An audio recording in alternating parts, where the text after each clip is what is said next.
Oui, pas de revenus encore pour Anora. Anora, en fait, veut régler le problème du dépistage précoce du cancer des seins et du monitoring finalement, puisqu'il y a une plateforme de télémédecine.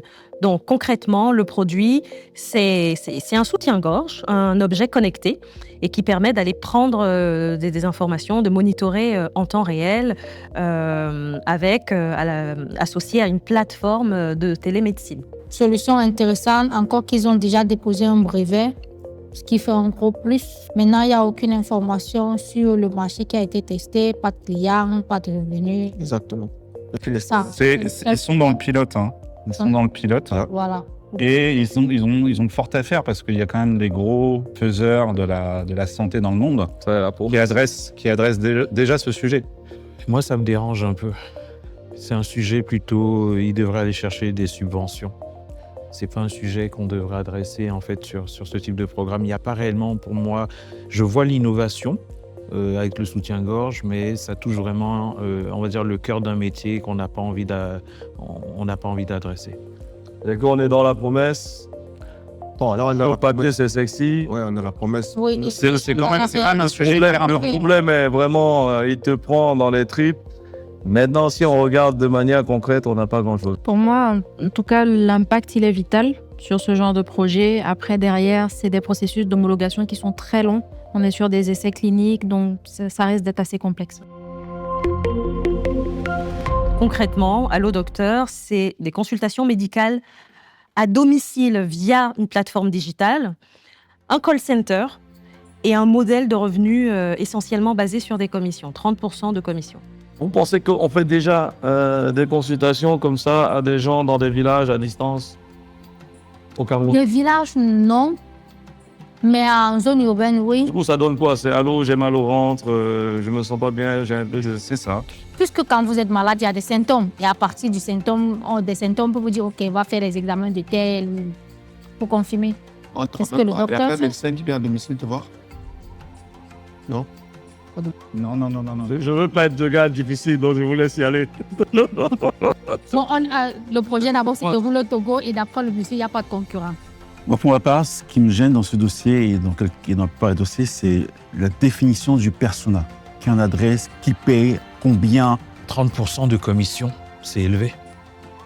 Il faudrait qu'ils regardent un peu, et c'est peut-être un problème de persona. Qui paye quoi? Déjà, même là, je pense qu'il y a matière à le challenger. 100 millions pour peu de revenus pour l'instant.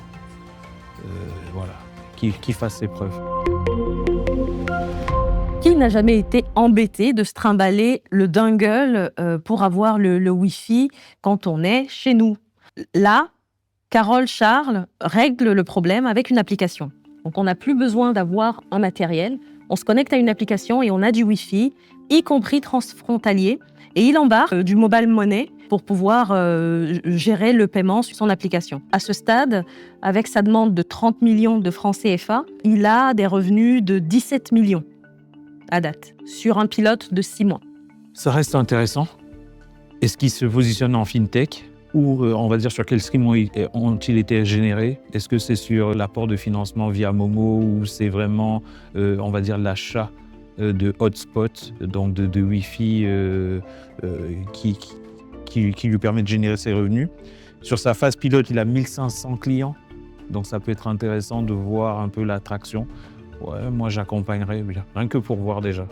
Bon, disons que c'est juste une concurrence supplémentaire à Orange et MTN. Mais le problème, c'est qu'il va revendre Internet de qui? C'est ça. C'était ma Il y a un problème de qualité deuxième question, générale. en fait. Oui, il y a un problème de qualité. Non, tu peux avoir un business model avec les Il a dit opérateurs. par lien, ça Tu achètes de la bande passante de leur côté et toi, tu le revends en multipliant le nombre de users. Oui, mais la qualité. Tu Mais vois. ça va rester. Ça, tu peux le régler avec du soft par-dessus. Donc ça c'est un truc à leur poser comme question. Comment vous assurez La qualité de la votre qualité, Internet. la bande passante, la connectivité, qu'elle soit toujours là, etc., etc. Mais ça, tu ajoutes du soft en plus, une fois que tu as récupéré depuis les telcos qu'on connaît, de la bande passante. Projet très prometteur. Là, on est vraiment sur des marges très intéressantes. On est à 61% de marge brute. Warning Point, les barrières à l'entrée. Les géants des télécoms sont vraiment sur le marché, donc à voir comment ils sécurisent ça, mais j'ai bien envie de les voir. Et c'est déjà à la base même. Ton producteur a... Évidemment, Ah, c'est un problème à la déjà base. va très bon. Ouais. C'est les télécoms, le problème-là. Tu retrouves du Camtel. Ce qu'on a comme Donc là, est-ce Ça que veut dire qu'on part distributeur. on va aller direct. Est-ce que ça répond à une problématique qu'on rencontre? Moi, je dis non. Alors, Forway avec Divine Favor, il transforme, un peu comme Ecofibre finalement, des déchets de bananiers en emballage écologique durable. Il fait aussi du biocharbon, qui a un véritable avantage sur le charbon classique, parce que ça ne tâche pas, etc. Mais ils font 35 millions quand même par an. Les gars, ils font 35 millions si vous voulez investir. Non, le biocharbon se vend très Ils bien. font 35 millions. Avec une Ouais. croissance de 54% depuis 2020. Quand même, mon boutique. Il y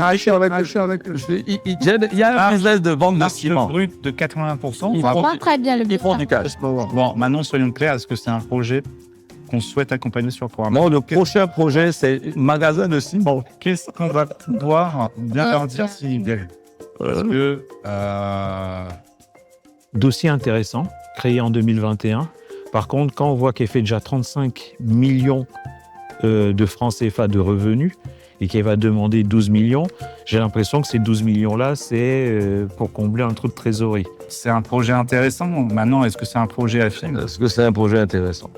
J'ai pas l'impression qu'on est sur un investissement pour produire plus ou pour déployer, se faire connaître. Et elle n'a que 8 clients.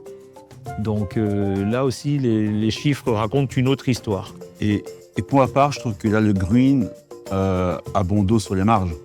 8 clients, 80% de marge. Il se gave, le mec. Il se gave. Le green, il exagère, il abuse. Et c'est bien pour ça qu'il a que 8 clients. Il a mis du temps pour comprendre que déjà, que ces produits, ils vendent beaucoup trop cher. Donc, un sujet de positionnement. Je propose, s'il vous plaît, vous allez que une fois que nous débutons notre débat, il y a des projets qu'il faut qu'on mettre à la liste d'attente. Oui. Des projets comme ça, là, je pense, je vais le mettre. Il y a la case qui se trouve ici. Hein. On va te donner. Tu peux lui donner ce qui nous fait la liste d'attente. On sait déjà ce qu'il va C'est déjà ça, là, tu vas mettre la liste d'attente. Moi, je pense. On sait déjà ce que tu vas mettre en liste d'attente. Allons but, annonçons, évaluons.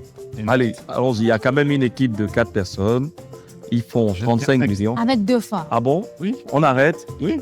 Oui, ça. Moi, je t'ai dit. On a regardé, c'est le J'ai temps. dit avec nous, c'est la même chose. Bah, c'est la même chose que tout à l'heure. Rien de plus, à part le Il n'y a rien de plus. Attends, si on fait le compare, Il aime parler, lui, il a pas envie de parler. 35 On millions, voit pas d'eau en plus. 35 millions, Ecofibre, 78 millions. Le premier, il était à 78 millions. Là, elle est à 35 millions. On les met ensemble ou pas? Ou on les laisse être des concurrents? Anyway, on évalue et next. Alors, cette entreprise fait de l'animation 3D. C'est un studio d'animation qui va produire des films, des séries centrées sur la culture africaine, donc des dessins animés, par exemple, africains, tout à fait. Mais il y a aussi de la formation autour de ces métiers-là, notamment. Donc, c'est une entreprise qui a une certaine reconnaissance, puisqu'il y a des partenariats avec des institutionnels, il y a un agrément gouvernemental pour opérer au Cameroun dont elle bénéficie. C'est bien dommage qu'on n'ait pas les chiffres. Créé en 2022, on n'a pas de revenus, on n'a pas de clarté du nombre de clients, mais on sait qu'il y a un potentiel dans l'industrie, on va dire, de la création et de l'animation, donc c'est bien dommage. C'est très dur de percer. Ouais. La preuve, 2022 aujourd'hui, ils communiquent rien, donc Non, il n'y a rien. il n'y a pas de... Et puis, malheureusement, comme ils le disent, c'est ça, il leur faut beaucoup d'argent, parce que les studios ont besoin de beaucoup d'argent, la créa, machin. Le marché est bien. Qualité, Hein, performante, truc, culture africaine, la jeunesse, machin, c'est bien, mais la réalité, c'est que c'est très dur.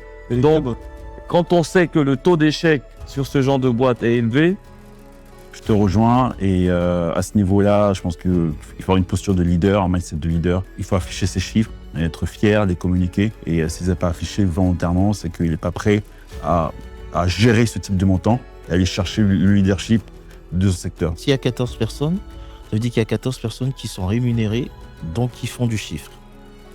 Maintenant, il n'affiche pas, soit il gagne beaucoup et il a peur de dire je suis riche, soit il est énormément subventionné. Et à ce moment-là, vu que c'est de la culture, je pense qu'il doit être énormément subventionné et il a besoin de scaler son business. Mais s'il ne change pas pour aller vers du pur physique, parce que aujourd'hui, ce qui va se faire acheter, si Netflix rachète Disney, c'est pas lui qui va survivre.